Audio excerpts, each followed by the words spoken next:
Merci Seigneur, notre Dieu. Nous te rendons toute la gloire pour cette journée que tu nous accordes. Surtout pour ta paix qui repose sur nous et ton Saint-Esprit qui nous conduit dans la plénitude de la vérité. Nous savons que tu es Dieu et nous savons que tu es glorieux. Le ciel est plein de ta gloire et la terre est constamment bénie par ta pluie, par ta présence au travers des vents qui soufflent et la restauration. Merci Père pour ta fidélité.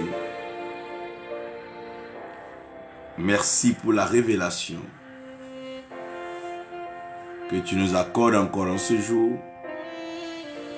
Au nom de Jésus-Christ. Amen.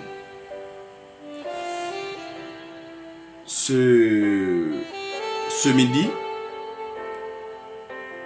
je bénis le Seigneur qui me donne cette grâce, cette opportunité de partager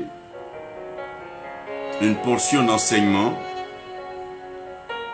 et un enseignement assez particulier qui mérite d'être développé, d'être approfondi,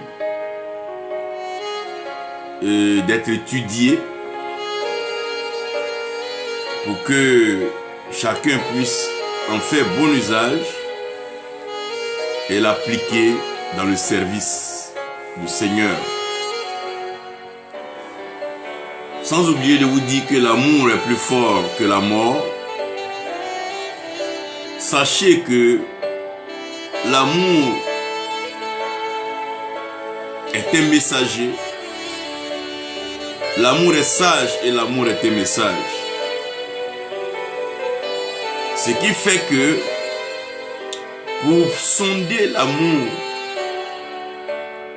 et percer le mystère de l'amour, il est important de comprendre le message. Oui, il est très important. Très important de connaître et comprendre le message.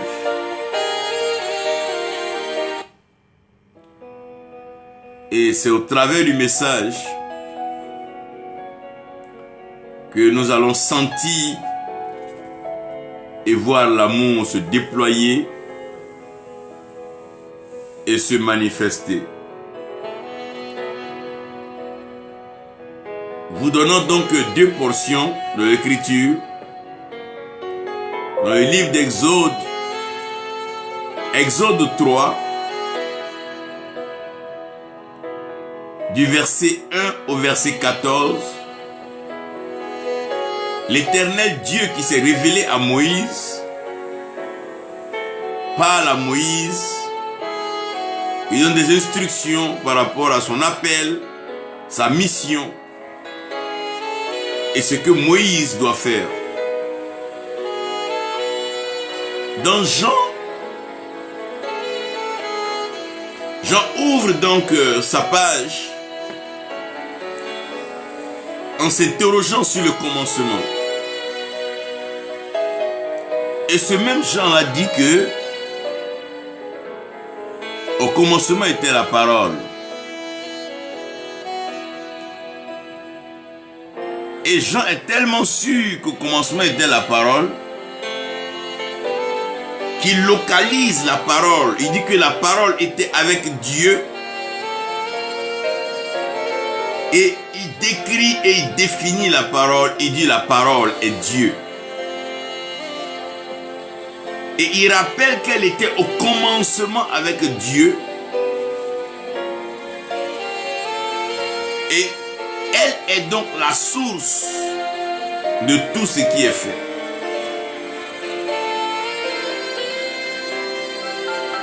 Dans le même livre de Jean au chapitre 6, verset 63, le Seigneur Jésus nous dit les paroles qu'il annonce sont esprit et vie.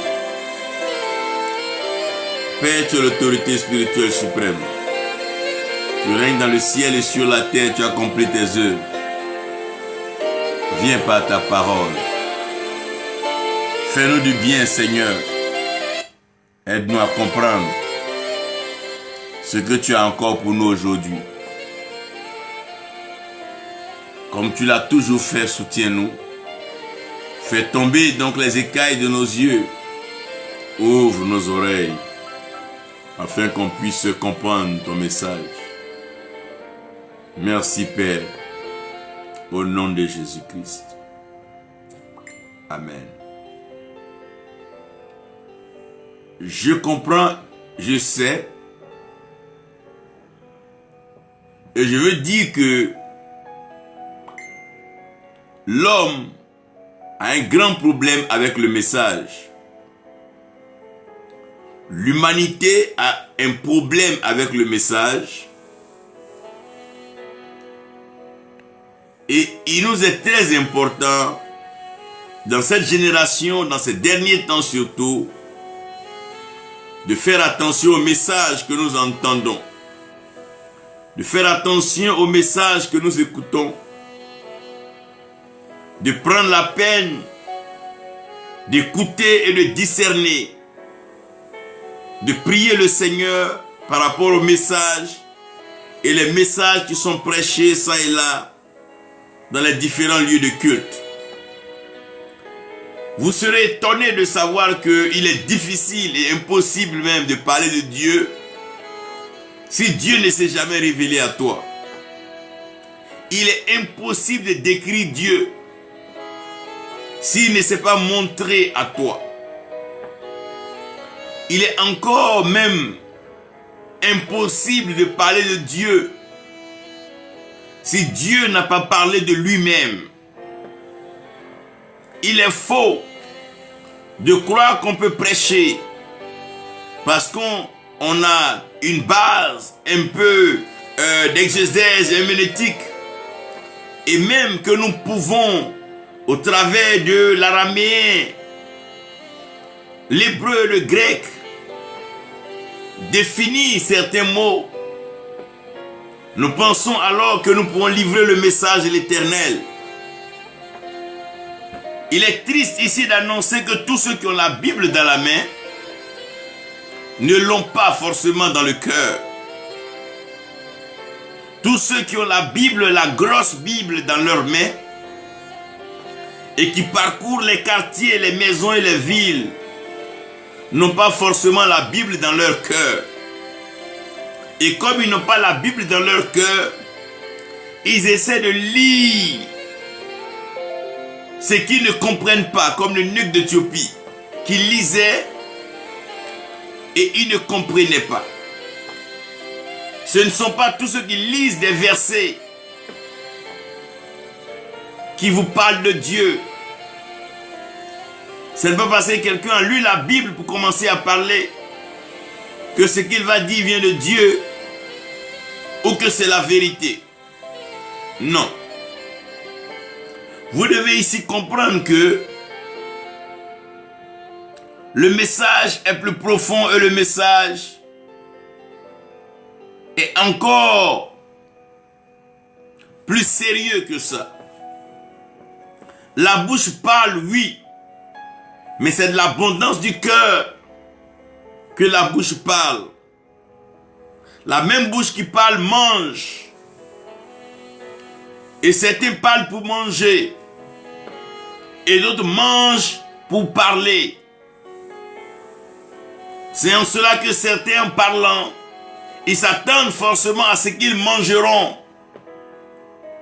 Et d'autres, après avoir été abreuvés, nourris, se mettent à parler et à dire des choses à celui qui leur donne beaucoup plus à manger. Ils sont prêts à déclarer qu'il sera président, il sera ministre, il sera ceci. Mais à celui qui ne lui donne pas à manger, il voit l'enfer. Il parle de malédiction. Il voit les sorciers partout. Ce message est influencé par le ventre. Et la bouche suit le ventre. Selon qu'il soit rassasié, plein ou vide. Ce n'est pas là le message. Ce n'est pas là le message. Le serpent, il marche sur son ventre et il mange la poussière. C'est en fonction de son ventre qu'il prêche. Pour lui, une occasion de prêcher est une occasion de remplir son ventre.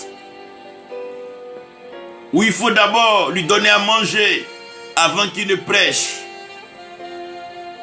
Il dira non, Élie a dit à la veuve, fais d'abord un repas pour moi avant que je ne... Non. Frère, le message n'est pas lié au ventre. Sœur, le message n'est pas lié au ventre ni à la bouche. Le message ne dépend ni du ventre ni de la bouche. Car le message est plus profond que cela. Pour avoir un message, papa.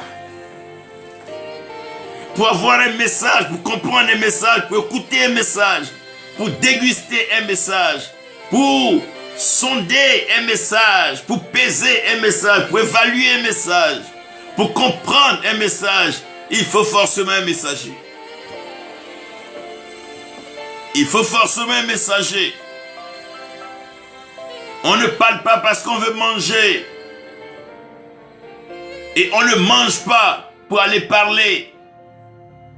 Mais on se laisse conduire par l'Esprit. On se laisse conduire par le Saint-Esprit. J'aimerais ici déjà vous introduire dans le mystère du messager. Parce que l'erreur et la souffrance des peuples aujourd'hui, c'est que tous ceux qui ont la Bible dans leurs mains sont supposés parler de Dieu. Mais on peut avoir la Bible sans connaître Dieu, sans l'avoir rencontré. On peut même aller s'asseoir en plein culte et ne jamais avoir la révélation de Dieu. Et il est difficile, voire impossible de parler de celui qu'on ne connaît pas. Il est difficile de décrire une personne, quelque chose que tu n'as jamais vu. Quand tu n'es jamais allé, par exemple, en Turquie, tu n'es jamais allé en Italie, on te demande de décrire l'Italie. Tu ne peux pas. Tu ne peux pas, tu ne connais pas. Et plusieurs transportent la Bible. Et pour leur ventre, ça ment. Ça dévie, ça fait des... Ça enseigne des hérésies, des contre-vérités. Non. Il y a ici ce que j'appelle le mystère du messager. Le mystère du messager. Et la Bible dit, il fait des vents. My God. Ces messagers, et ces mêmes messagers aussi, sont semblables à des flammes de feu. Tout messager de l'Éternel a forcément rencontré l'Éternel. Moïse est bien sûr né juif, d'une famille juive. Il a été élevé chez Pharaon dans le palais pharaonique.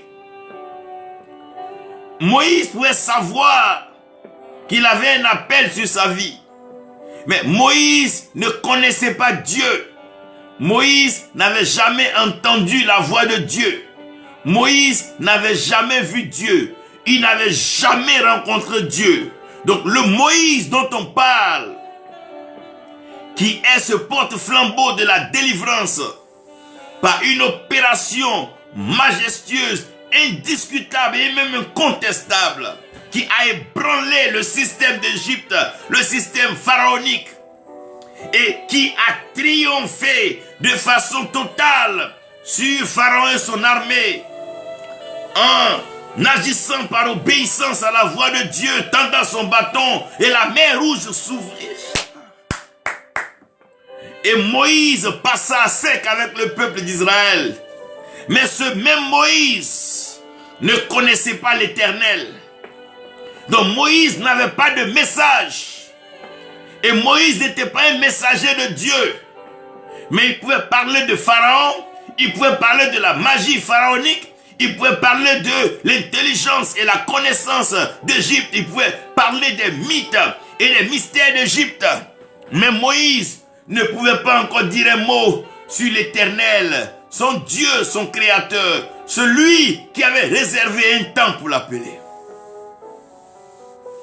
Oh, le mystère du messager, c'est dommage quand celui qui essaie de parler de Dieu n'a jamais rencontré Dieu. C'est triste et pitoyable quand celui qui veut parler de Dieu avec des thèses et même des doctorats n'a pas encore rencontré Dieu. Diantre, ferme un peu le livre. Dieu, on ne le connaît pas en étudiant les livres. On ne connaît pas Dieu en parcourant les écoles. On ne connaît pas Dieu en approchant tous ceux qui ont des doctorats ou qui sont des érudits.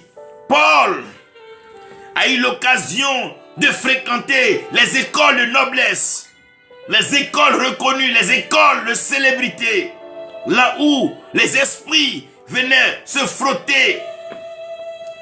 Mais Saul de Tarse ne connaissait pas Dieu. Et malheureusement, quand le messager ne connaît pas Dieu, souvent voulant faire l'œuvre de Dieu, il se retrouve en train de détruire et combattre l'œuvre de Dieu.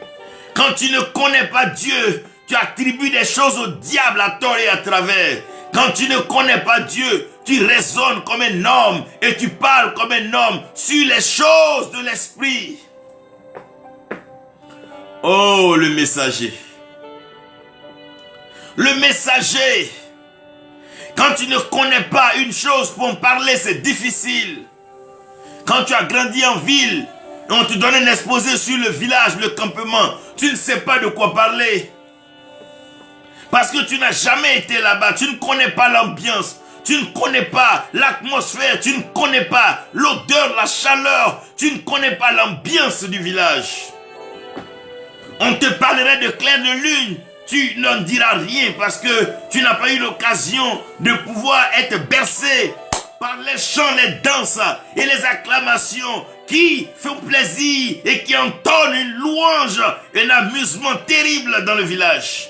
Tu ne connais pas le clair de lune. Quand on te parlera du marigot, tu ne connais pas, tu es habitué au robinet, tu connais la pompe et même avec des matières encore dorées, donc tu ne connais pas le marigot.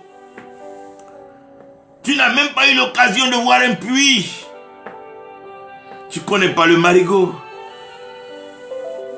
Tu ne connais pas le marigot. Alors, je t'épargne le champ. Je t'épargne certains fruits dans le champ, tout beau, délicieux. Non, tu ne les connais pas, tu es né en ville. Moïse a grandi chez Pharaon. Il n'a pas eu l'occasion de côtoyer Dieu. Il n'a pas eu l'occasion d'entendre Dieu. Mais comment diantre Moïse pourrait parler d'un Dieu qu'il n'a jamais vu? Et aujourd'hui, nous sommes en train de nous promener. Il y a tellement de personnes, ils n'ont jamais rencontré Dieu. Ils ne connaissent pas Dieu. Dieu ne leur a jamais parlé. Parce qu'ils ont une Bible et qu'ils ont un ventre. Pour remplir ce ventre-là, ils se font passer pour des prédicateurs. Se font passer pour des messagers. Ils vont même plus loin. Pour dire qu'ils sont prophètes de l'Éternel.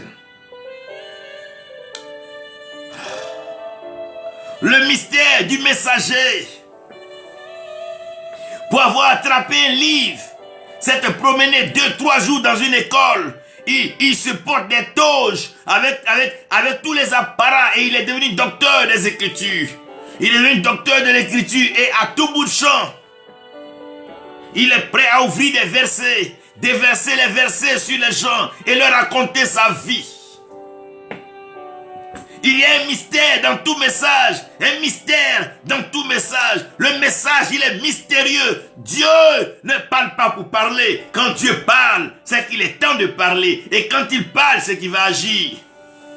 Parce que ce que sa bouche dit, sa main l'accomplit. Le message est une transaction entre le cœur et la main. Ce que son cœur veut, sa main l'accomplit. Ce que son cœur, le message, n'est pas une transaction entre la bouche et le ventre.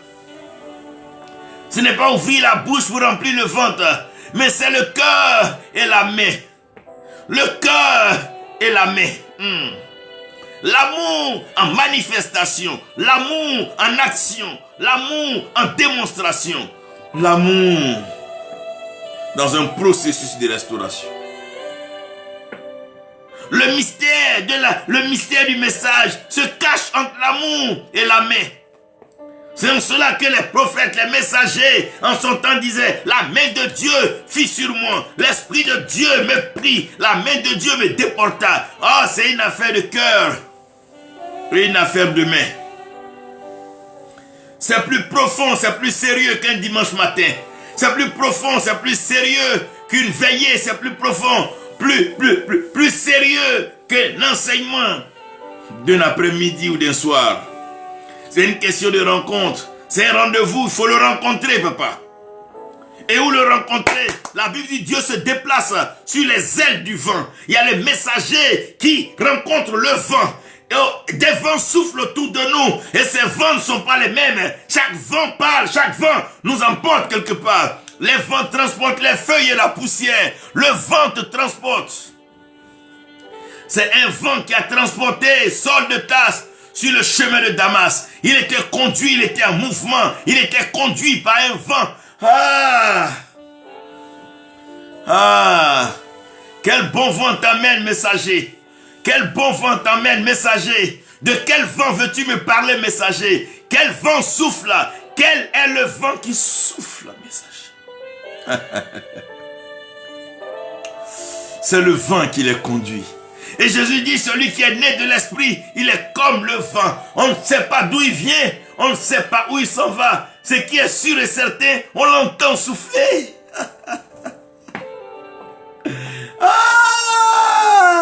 Messager, c'est quel vent tu as rencontré? Messager, c'est de quel vent qu'il est question? Le courant, c'est de quel vent qu'il est question? Les vents soufflent. Ils ne sont pas les mêmes. C'est pour ça, avant de partir, il a soufflé ses disciples qui rencontrent le vent. Salomon dit vanité des vanités, tout est vanité. Et la vie est quoi? Une poursuite après le vent. Tant que tu ne rencontres pas Dieu, tant qu'il ne se révèle pas à toi, tu ne peux pas parler de lui. Alors parle de toi ou parle d'autre chose, mais tu ne le connais pas. Paul est bien placé pour parler de persécution parce qu'il a lui-même persécuté les chrétiens, il a persécuté l'église et après, il a été aussi persécuté. Quand tu rencontres Dieu, avant de faire de toi le victorieux, il fait de toi d'abord la victime. Avant de te faire dominer, il te fait subir. Avant de te faire régner, il t'envoie en esclavage. Il dit, Abraham, tes enfants ne me connaissent pas. Ils n'ont pas encore entendu parler de moi. Je ne suis pas pressé, je suis un Dieu de processus. De mon cœur d'amour, je vais les emmener dans mes mains. Et le livre d'Hébreux dit, c'est une chose terrible de tomber entre les mains du Dieu vivant. Non, on ne reste pas dans un restaurant. On ne reste pas dans un maquis avec une cuillère dorée pour dire Dieu nous a appelés. Tu dois l'expérimenter dans le feu. Il fait des flammes de feu, ces messagers. On ne le rencontre pas en mangeant un hamburger. On ne le rencontre pas dans une salle de cinéma de se bronzer. C'est pour ça, Ophni et Phiné ne l'ont pas connu. Ils étaient dans le temple déjà, tout était là, ils avaient les offrandes. Au contraire, ils étaient persécutés par le péché. Ils se livraient à cœur joie. Pas de temps de révélation, pas de temps de rencontre avec Dieu, pas de temps de prière, pas de temps de consécration. Tu le rencontres comment? Tu es messager de quel message? Dépose la Bible et laisse Dieu te parler. Et tu pourras comprendre que Dieu parle. Parce que le vent souffle. Le vent souffle. Tu veux, tu ne veux pas, il souffle. Et tu ne peux pas l'arrêter. Si tu l'arrêtes, tu meurs. Parce que c'est lui qui te fait vivre. Le vent souffle. Il souffle en altitude comme dans les profondeurs. Il souffle. Sans demander la permission à personne. Il souffle. Il est libre, il souffle. Tu ne peux pas l'attraper. Tu ne peux pas le tuer. Prends un couteau. Frappe dans le vent. C'est le couteau qui va te blesser. Le vent n'aura rien. Dieu veut se faire voir. Dieu veut se laisser découvrir. Dieu veut se révéler. Mais nous devons l'expérimenter. Si tu n'as pas expérimenté Dieu, tu ne pourras pas parler de lui. Tu ne pourras pas comprendre. Dieu est un Dieu de processus. Quand tu rencontres Dieu, tu as comme l'impression que tu es en retard par rapport aux autres. Il dit à Abraham, tes enfants, je les envoie en Égypte et en esclavage. Ils vont en captivité. Je les mets dans ce donjon pendant 400 ans. Pendant 400 ans, on les croirait en retard. On les verrait attardés. On les voyait inutiles, réduits à zéro. Mais après 400 ans, je vais déboucher l'esclavage. Je vais déboucher la captivité. Et je vais les positionner à vol d'aigle.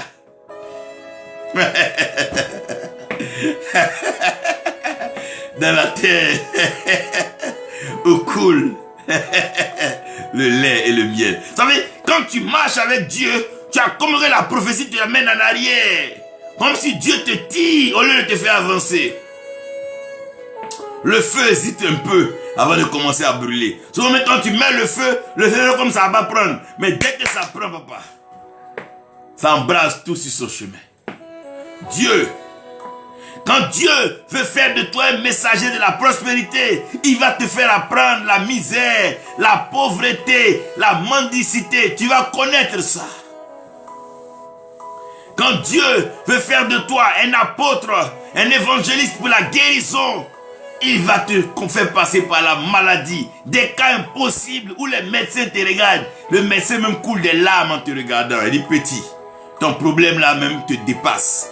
Parce que nous-mêmes dans la médecine ici, là, on a fouillé tous nos livres là, mais ta maladie là, on ne sait pas d'où ça vient.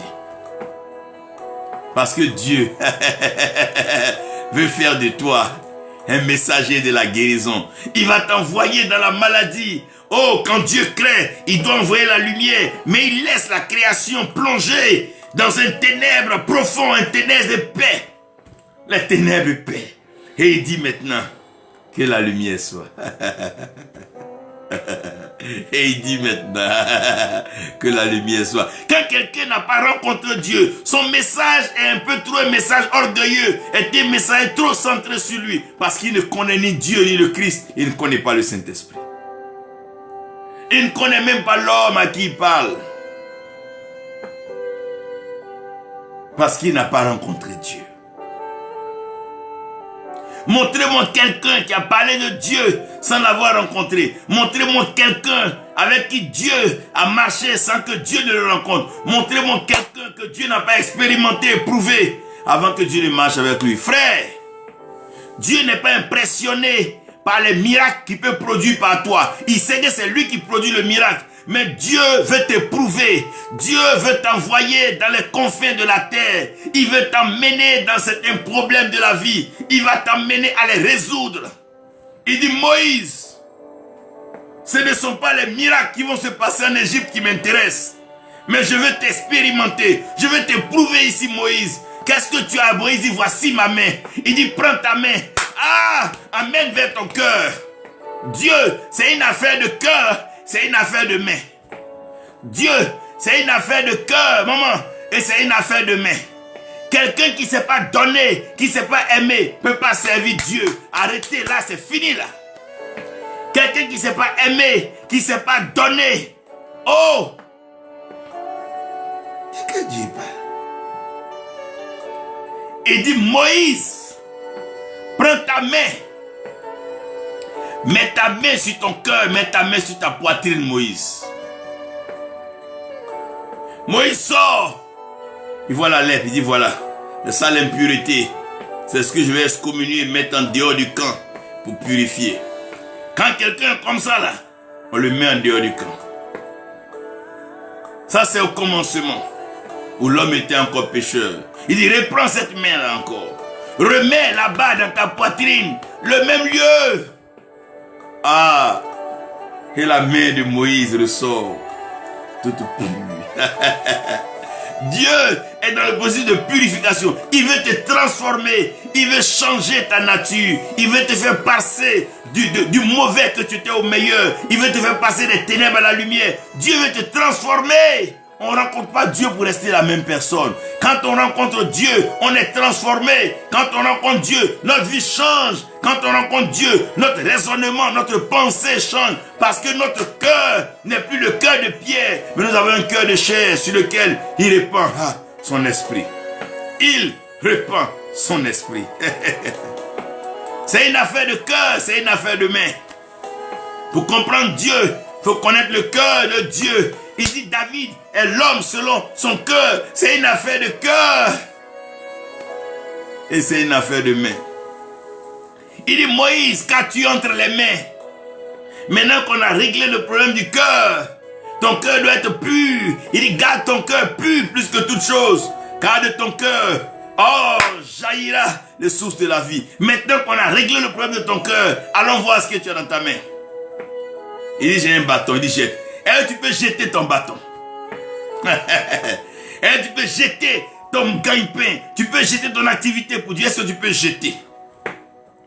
Est-ce que tu peux jeter ce qui fait ta fierté? Est-ce que tu peux jeter? C'est avec le bâton que Moïse guide les brebis.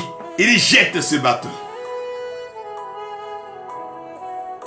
Ah, si tu n'as pas compris le cœur et la main, laisse le service de Dieu. Et le bâton devient serpent. Si quelqu'un avait lu la Bible, il allait prendre son pied pour écraser la tête du serpent. Ce n'est pas une question de lire la Bible, c'est une question de Dieu parle. Il dit Moïse, n'écrase pas sa tête, s'il te plaît Moïse. Attrape le serpent par la queue.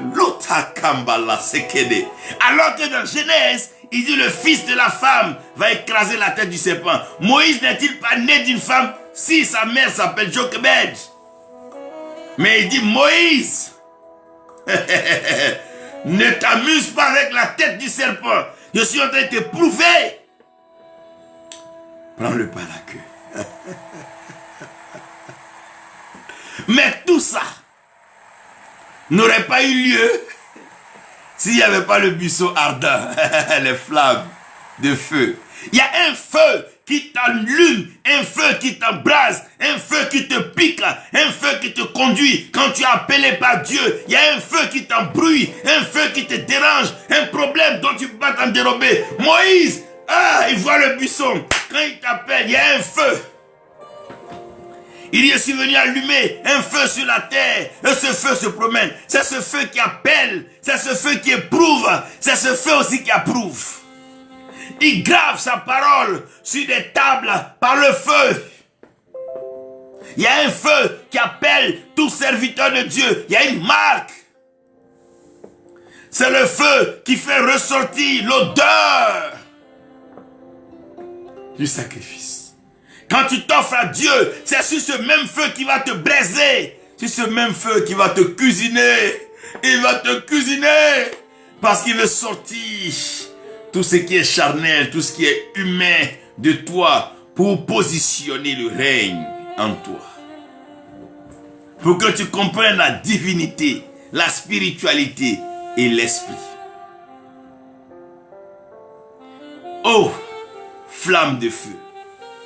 Toi qui m'écoutes en ce moment, des flammes de feu se promènent comme la langue de feu le jour de la Pentecôte. Il y a une flamme de feu qui va te prendre, quel que soit le pays où tu es, la nation. Il y a une flamme de feu qui va te chercher, car tu es un messager de l'Éternel. Tu parleras de sa part, tu annonceras les oracles, tu déclareras les oracles, et Dieu sera glorifié. Des signes, miracles et prodiges s'accompliront. La connaissance, la révélation grandira dans les vies, car l'évangile doit être prêché. Flamme, flamme, flamme de feu. Ayant compris le mystère du messager, sachez que le messager rencontre toujours Dieu. Jonas, dans le ventre du poisson, il fait chaud là-bas. Cette chaleur, il pria à l'Éternel, son Dieu. Laissez-moi vous parler de ce qui amène le messager à prêcher. C'est ce que j'appelle le mystère de l'inspiration. Un messager qui n'est pas inspiré, il va transpirer. Un messager qui n'est pas inspiré sera obligé de balbutier, de bégayer, de trembler. Un messager qui n'est pas inspiré ne pourra pas livrer le message. Un messager qui n'est pas inspiré, inspire ton messager, Seigneur. Inspire. Inspire-nous, inspire ta fille, inspire ton fils, inspire-les, inspire-les, inspiration, inspire. Oh, quand Dieu fait de toi un messager, il illumine tes yeux, il t'inspire, il t'inspire, il t'inspire, il t'inspire. Quand Dieu t'inspire, dis avec moi, quand Dieu t'inspire. Quand Dieu t'inspire, tu ne parles plus comme les autres. Tu lis ce qu'ils lisent, mais tu dis autre chose parce que ce n'est plus ton intelligence, mais c'est le vent qui souffle là-bas. Tu es inspiré. Tu es inspiré. Inspiré. Inspire. Tu es inspiré, papa. Tout messager doit être inspiré. Sinon le message devient comme une lecture. Tu viens dimanche, tu as qu'à copier un gros cahier, tu as rassemblé peut-être 500 versets dedans, tu vas les citer un après l'autre. Tu es en train de faire quoi comme ça? Tu fais quoi comme ça? Tu parles de qui comme ça? Tu parles de qui? Non. Le message est un mystère. Dans le mystère de l'inspiration. Ce qui inspire le messager, c'est les circonstances. Les circonstances inspirent. Il y a des jours, tu n'as pas l'envie de prêcher. Tu ne veux pas prêcher. Tu n'es même pas à côté de ta Bible. Tu es loin de ta Bible. Et tu es en train de marcher. Tu es en train de passer quelque part. Et tu vois un paralytique qui est en train de se débattre là. Non, non, tu n'as pas le temps de retourner à la maison pour aller chercher cette Bible-là. Mais sur place, l'inspiration, l'esprit en toi, par la compassion et les maîtrises de Jésus-Christ, tu commences à déclarer, lève-toi et marche. Oh, l'inspiration, l'inspiration. Tu n'as pas besoin d'en faire un serment, mais les circonstances, quand Dieu a vu les ténèbres, il dit que la lumière soit inspirée par les circonstances. Un messager de Dieu, il est inspiré par les circonstances. Élie ne venait pas prêcher sur le feu, mais quand il a vu le désordre, le bordel que foutaient les prophètes de Baal, il a dit alors, on n'a plus le choix. Ils sont allés trop loin, ils ont poussé trop loin le cochonnet, ils ont franchi le Rubicon. Alors là, il fallait que le feu descende. Dieu démontre sa parole par les circonstances. Souvent, tu n'as pas envie de parler de prospérité, mais tu vois une famille misérable, pauvre, que tu ne peux pas te retenir. Toi-même, tu ne sais pas, mais ça sort de toi. Tu leur annonces des messages de prospérité, d'élévation, d'établissement. Tu dis, mais c'est à qui je parle? Quand tu les regardes, ils ne ressemblent à rien. Et pourtant, la circonstance a déjà provoqué le message. La circonstance. La circonstance. Le Saint-Esprit vient pour consoler. Le consolateur vient pour ceux qui pleurent. Après les pleurs, viennent les rires. Les circonstances. Un messager peut prendre une seule image et prêcher un message. Peut regarder un jardin, à partir du jardin, prêcher un message. Regarder un fruit, à partir du fruit, prêcher un message. Voir un oiseau, à partir de l'oiseau, prêcher un message. À partir de la colombe, prêcher la rédemption, la pureté, le Saint-Esprit. À partir du corbeau, prêcher le blanc et noir, le système du monde. Il peut prêcher à partir du lion, l'agneau. Il peut prêcher. Un messager est un prédicateur. Toute la circonstance l'inspire. Même la maladie de Job est un message. La stérilité de Sarah est un message. La cécité, la perte de vue d'Isaac est un message. Un messager, il est inspiré par les circonstances. En pleine guerre, il prêche. En pleine captivité, toutes les circonstances, en toute occasion, favorable ou pas, il prêche la bonne nouvelle. Parce qu'il est inspiré. par les circonstances. Il est inspiré par les circonstances. Il peut être inspiré par la créature. David dit, quand tu vois le ciel, l'étendue du ciel, quand tu vois les océans, non mais tu comprends que tout cet univers a été orchestré, positionné par un être suprême, Dieu.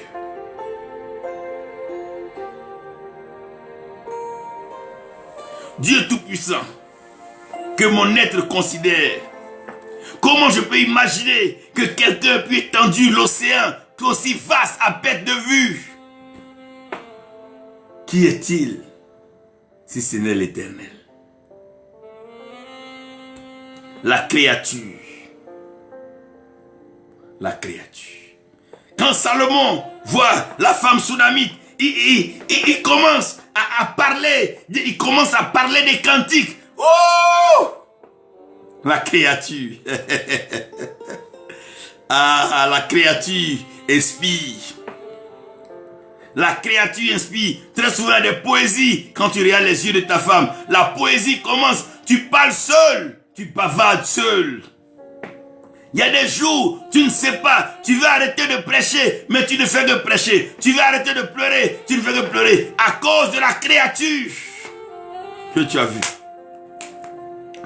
Regardez Ézéchiel, quand il parle des quatre êtres vivants, il parle de leur face, la créature. Ah. Quand Esaïe commence à parler du repos pour la tente de Dieu, il voit l'envol de l'aigle, la créature. Quand les vieillards parlent à Jean, il dit l'agneau qui a été immolé, la créature. Ça fait prêcher, papa. Ça inspire, papa. Ça inspire, maman. Ça fait du bien. Ça fait du bien quand Dieu te montre une saison. La saison elle-même est un message. Le journée en lui-même est un message.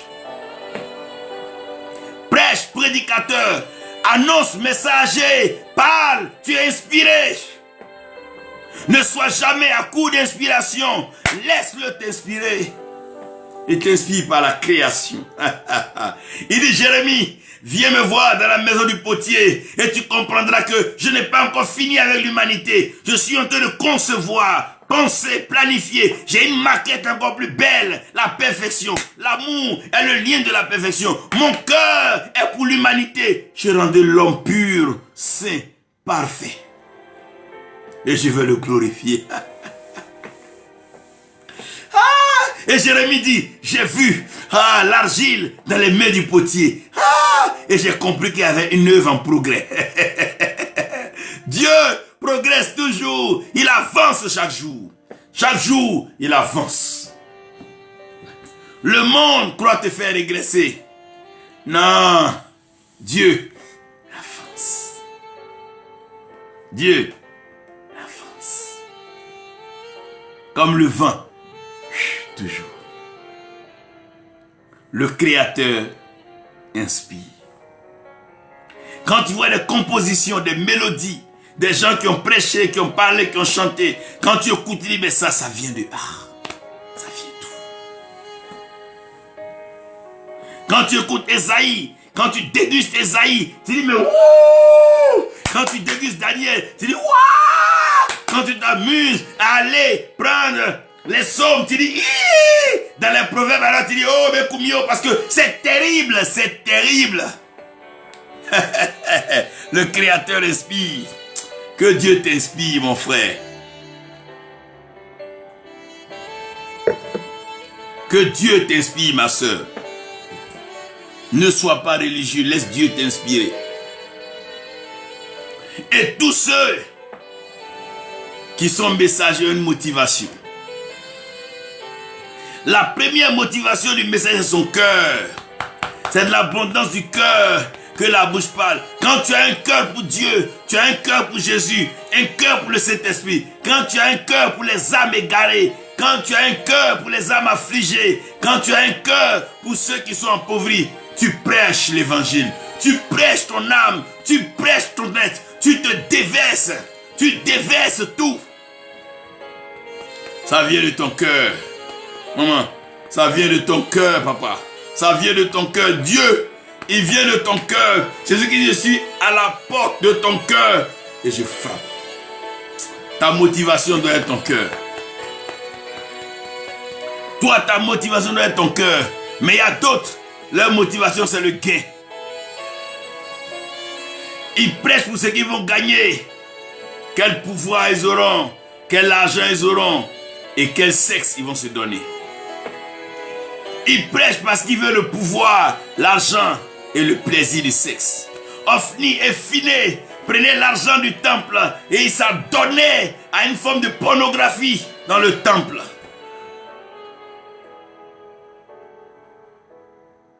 La motivation, c'est le regard du prochain. Qu'est-ce que les gens vont dire si dimanche je ne suis pas allé à l'église? Ils vont dire quoi? Et si je n'ai pas chanté, ils vont dire non, j'ai péché. Mais le regard du prochain, c'est ça qui te motive. Il y a des gens qui cherchent l'argent encore pour ne pas que le voisin dise qu'il est pauvre. C'est quoi ça? Tu vis comment? C'est quelle vie ça? Et je vais terminer par la punition et la récompense. Il y a des gens qui pensent que s'ils ne prêchent pas, ils vont aller en enfer. S'ils ne prêchent pas, Dieu va les tuer. Il y a des gens, s'il ne va pas prêcher là, le Seigneur, non. Paul dit malheur à lui s'il n'annonce pas l'évangile. Pourquoi? Paul a été quelqu'un qui a persécuté l'église, a tué des chrétiens. Il a le sang de certains chrétiens sur sa vie. Donc, Paul se doit de se racheter en ne permettant plus que d'autres meurent sans connaître Dieu. Mais toi, tu es qu'un chrétien. Et puis on prend les versets comme ça. Toi, tu es qu'un chrétien avant d'être chrétien. Tu as persécuté qui? Saul de Tarse participait à la tuerie. Il était même très souvent initiateur de la lapidation. Mais Timothée n'a pas fait ça. Il y a des gens qui sont allés tisser des pactes avec le diable. Ils pensent que s'ils ne parlent pas de Dieu, ils vont aller en enfer. Non. Ne vends pas ton âme, papa. Non, si essaye de le diable, il a servi Dieu, ça. Dieu n'a pas besoin de ça. Dieu a suffisamment d'argent pour son œuvre. Dieu est suffisamment Dieu pour faire ce qu'il veut faire. Ne va pas vendre ton âme pour Dieu. Ne va pas vendre ta vie au diable pour Dieu. Il n'a pas besoin de ça. Viens lui donner ta vie. Lui va te rendre meilleur. L'or et l'argent, ça lui appartient. D'autres aussi prêchent pour la récompense du royaume des cieux. S'ils ne prêchent pas, il n'y a pas de royaume des cieux. Je pense que c'est ça qui vous envoie au royaume des cieux. Mais tu prêches pas et tu es un messager. Et le messager est un message. Et le messager est inspiré. Et son inspiration est basée sur une motivation. Le cœur. Quand David a vu Goliath en train de parler, mais la circonstance même n'était pas une circonstance de palabre. Il est venu donner à manger à ses frères. Mais quand il a vu Goliath, il a dit, mais qui est cet incirconcis qui ose parler, injurier le Dieu du ciel? Ah là là, non, non, non. Il a poussé trop loin le cochonnet. Il est allé trop loin dans son affaire, Goliath. Tu vas arrêter ça maintenant. Sinon, tu disparaîtras. Et la suite, nous la connaissons. Quelle est ta motivation? Tu prêches à cause de quoi? Tout le temps, tu es chaud pour faire programme, ça veut quoi? L'argent? Pour qu'on te voit sur la scène, pour que les femmes viennent, ah, il est beau, il prêche. Pourquoi? Pourquoi on dit que non, le monsieur il est puissant? Non, il nous rappelle par exemple. Pourquoi? Quelle est ta motivation? C'est la motivation qui a détruit cette génération. La motivation, elle est mauvaise. C'est pour ça qu'elle n'attire pas la vraie onction. C'est tes motivations qui attirent ce qu'il faut. Si tu as une mauvaise motivation, tu veux faire croisade là, c'est même pas pour donner gloire à Dieu. C'est pour que le quartier sache que toi tu fais guérison aussi. Mais toi tu es guérison toi. Il a envoyé sa parole et sa parole les guérit. Mais toi tu es qui? C'est la motivation. Aujourd'hui, il y a des motivateurs partout. Mais quelle est la motivation? C'est l'argent, le sexe, les voyages. C'est ça ta motivation. Mais tu te montres, mais tu sais une mauvaise motivation. Mais tu veux les dons de guérison. Tu n'es jamais allé visiter un malade à l'hôpital. Le don vient comment? Il se manifeste comment? Il faut que le don soit inspiré. David ne partait pas se battre. Mais il ne pouvait pas accepter. Son cœur passe veut qu'on insulte Dieu devant lui. Ça veut dire, celui qui insulte Dieu va improviser un programme de palabres. C'est la motivation qui tue cette génération. Les gens viennent à l'église parce qu'ils veulent avoir des gros ventres. À l'église parce qu'ils veulent avoir une voiture pour rouler. Mais voilà la motivation. Tu as fait l'église à pourquoi? Pour avoir l'argent. Tu as fait l'église à pourquoi? Comment les soeurs vont venir dimanche et dormir? Mais attends, juste pour ça. Tout ça pour ça. On doit revoir nos motivations. Pourquoi tu cries sur la radio, à la télévision? Quelle est ta motivation? Pour rien, tu as placé bâche. Quelle est ta motivation diantre? Voilà. C'est là, c'est là. C'est là-bas qu'on doit aller, c'est là qu'on doit fouiller. Quelle est ta motivation? Écoute-moi très bien, Begré. Écoute-moi très bien ici. Écoute-moi très bien. C'est la motivation qui fait que des gens dévient. C'est ce qui le motive. C'est ça qui le pousse. Un homme qui prêche à cause de l'argent finira par s'éloigner. On a compris que Judas, ce qui l'intéressait, ce n'était ni les amis du Seigneur, mais c'était de l'argent. Puisqu'il était prêt à échanger son Seigneur contre l'argent. Donc ce qui le motivait, c'est l'argent. Tu vis dans une église prêcher, c'est pour un numéro de toutes les filles. C'est ça qui t'a envoyé là-bas. C'est ça là. C'est à cause de la chose à prêcher. Les gens souffrent, les gens meurent, les gens sont découragés, les cœurs sont brisés. Tu ne vas pas les consoler ça? Tu ne vas pas laisser faire des femmes l'argent et les bêtises? Tu ne vas pas aller prêcher l'évangile? C'est quelle motivation ça? Mais c'est quoi ça?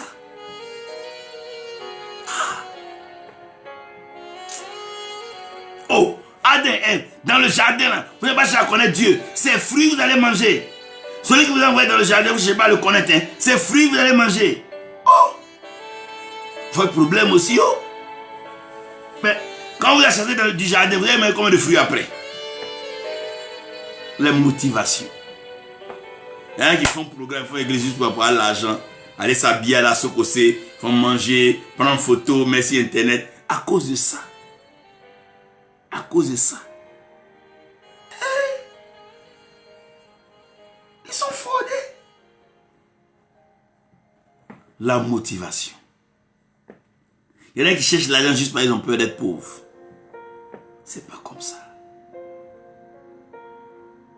Non. Qu'est-ce qui te motive?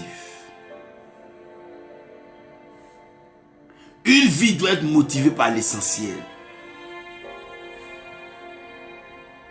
Toi, c'est quoi qui te motive? C'est quoi qui te motive? Avant, non, si tu ne prêches pas, tu vas aller en enfer. Non, il y a des gens qui n'ont pas prêché dans la Bible. Hein.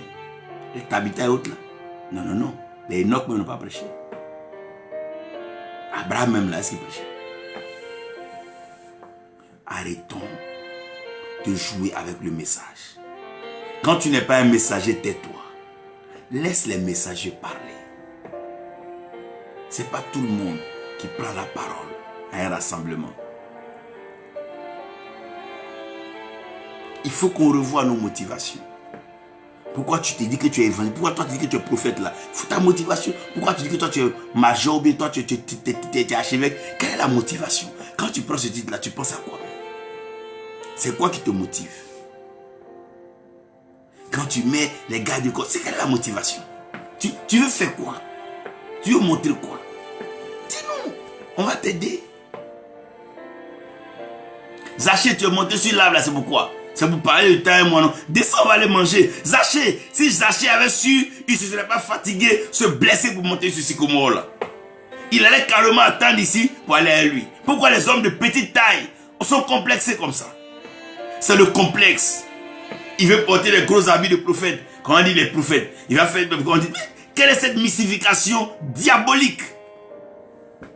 Quelle est la motivation? Quel est le projet même derrière tout ça? Prendre de l'huile, fesser sur les femmes nues, prendre de lait, laver des femmes mariées. Mais... c'est pour ça que Jésus est venu sur la croix maintenant. Non. Begré, aide-moi à comprendre ici. Écoute-moi très bien, Begré. Quelle est la motivation de cette génération? Pose-leur la question, demande-leur. Les Élie, les Élisée, les Esaïe, ils voulaient prouver Dieu, ils voulaient démontrer le divin. Car la création attend avec un ardent désir la révélation de Dieu, la manifestation du surnaturel divin. Car la création a été sujet à humiliation, elle a été dans l'opprobre, l'abandon et le rejet. Elle a besoin d'être restaurée.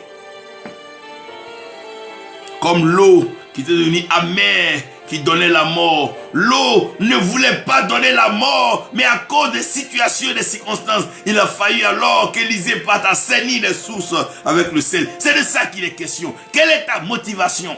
Tu prêches pourquoi? Tu lis tous ces versets-là pourquoi? Tu as fait ces écoles bibliques-là pourquoi? David chantait de la harpe, jouait de la harpe et il chantait pour révéler Dieu. Toi, tu chantes pourquoi? Tu chantes pourquoi? Tu chantes pour qui? Tes titres là, ça parle de quoi? C'est pour danser? Mais les gens dansent toujours. C'est pour animer soirée? Les gens animent soirée toujours. C'est pas hier ça. tu es nouveau. Lucifer, il était le DJ au ciel. C'est lui-même qui entonnait même. C'est lui-même, yeah! Chorale. C'est lui-même qui guichait même. Demandez bien, lisez bien, vous allez bien comprendre. Laissez-moi ici vous dire, un message qui n'est pas activé est un message latent. Si tu prêches sur la prospérité, que personne ne devienne prospère, c'est que tu es un menteur et ferme le livre. Si Moïse est un messager, un sauveur, si Moïse arrive en Égypte, alors quelqu'un doit être sauvé. Si tu es un berger, que tu arrives dans une bergerie, une brebis doit être consolée, restaurée. Quel est l'impact? Qu'est-ce qui active ton message? Tu parles de prospérité, les gens meurent de pauvreté, de misère autour de toi. C'est pas normal.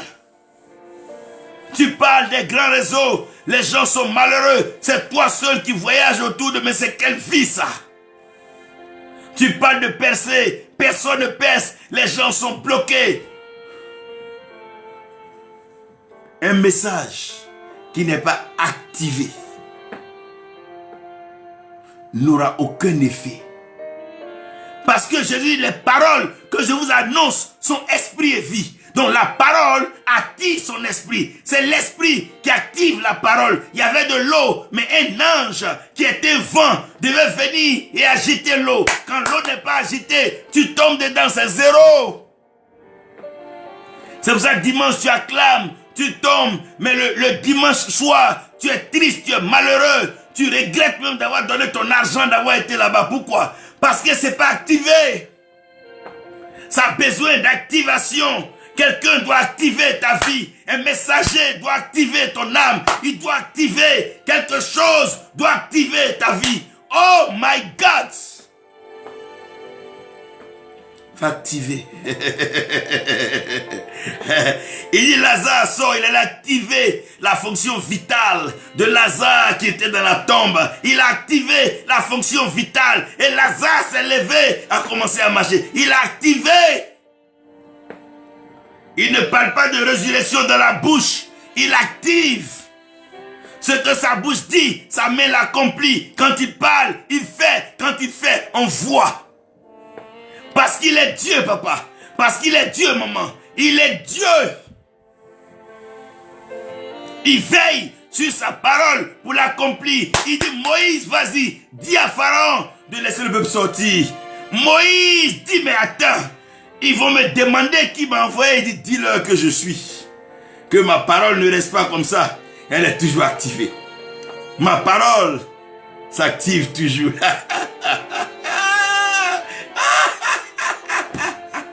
Ma parole s'active toujours. Dieu active toujours sa parole. Quand Dieu dit tu es prospère, il active la prospérité en envoyant sur toi l'esprit de la prospérité. Il dit non, non, non, dis à Marie. Dis à Marie.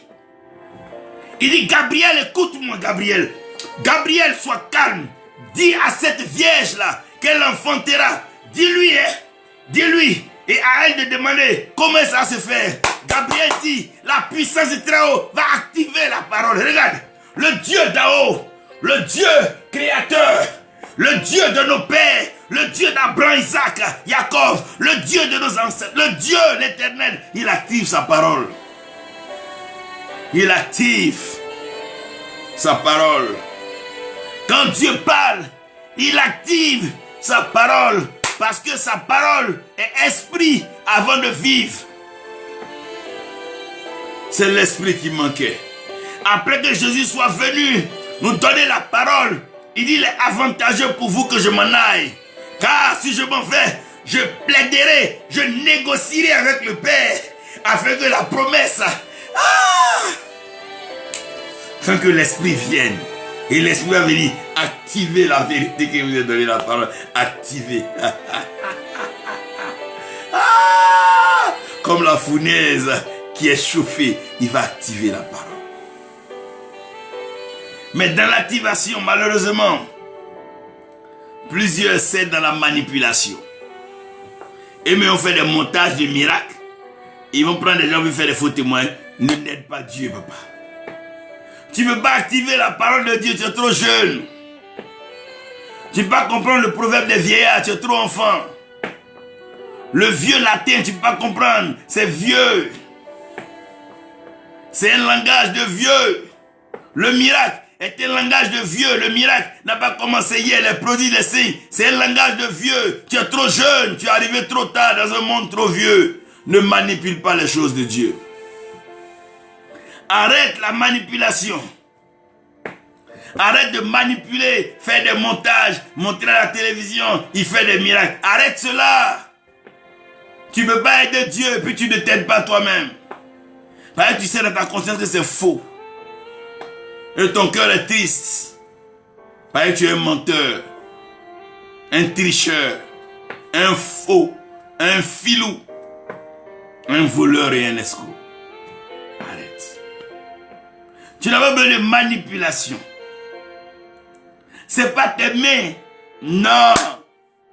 C'est pas tes mains. C'est que la bouche de Dieu dit, sa main l'accomplit. Pas toi, ta main. Jusqu'à samedi, tu fais réunion avec tes anciens. Tu montes le miracle. Dimanche, toi, tu as tombé. Tu avais cancer. Je vais mettre ma main. Toi, tu avais comme tu as crise cardiaque. Mais vous faites, c'est théâtre. C'est théâtre. Bible, là, c'est pas théâtre. L'évangile, là, c'est pas un théâtre. Non, non, non, non, non. Dites-le que l'évangile n'est pas un théâtre. Ce ne sont pas des mises en scène.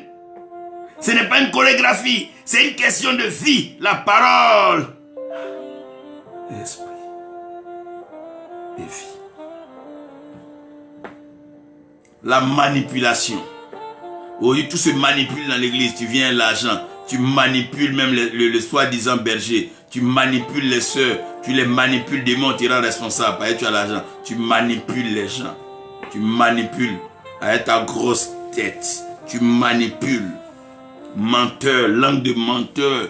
Tu es un manipulateur. Tu sais que c'est faux. Tu sais que tu ne connais pas ça. Mais tu dis pour qu'on dise que tu connais. Tu es un menteur. Tu ne l'as pas rencontré. Il ne t'a pas parlé.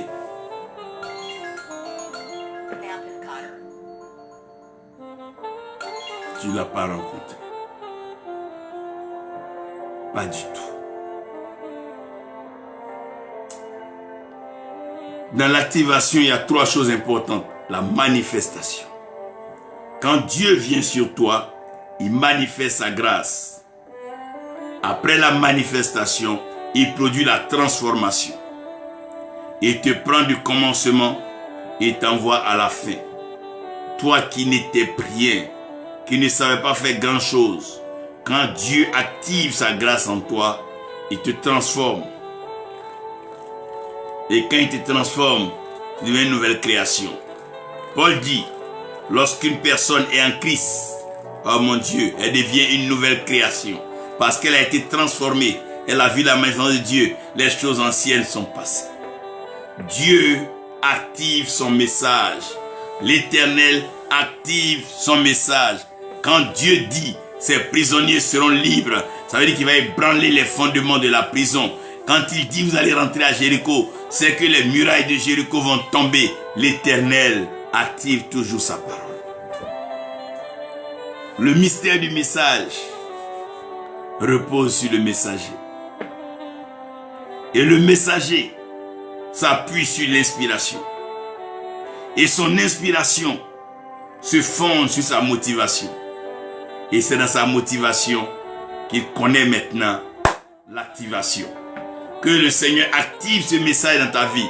Que tu sois un authentique appelé, un authentique élu, serviteur de Dieu. Que toute parole que tu annonceras soit activée et qu'elle s'accomplisse dans la vie des gens, devant l'assemblée, et que les gens sachent que tu t'es pas envoyé, que c'est Dieu qui t'a envoyé. Que le Seigneur vous bénisse, que sa grâce repose sur vous et que sa paix soit avec vous au nom de Jésus-Christ. Amen. Thank you, Lord God. Thank you, Jesus. We give you glory. Oh God.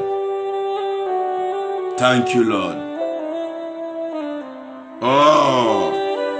Tu as écouté ce message, confesse-toi, repens-toi. Si tu as par un moment manipulé des choses et tu as eu la mauvaise motivation, va genoux au sol, genoux fléchis. Demande pardon à Dieu, demande-lui de purifier ta conscience, de restaurer la source de ta motivation et de te focaliser sur ce qui est essentiel, c'est pourquoi il t'a envoyé sur la terre. Oh God, traite mes pensées, mes motivations. Oh Jésus, Jésus, fais du bien là à ton fils. Celui qui a écouté ce message, qui veut changer son service et te laisser l'inspirer pour prêcher de ta part. Fais-leur du bien, fais-leur du bien, fais-leur du bien. Down, down, down.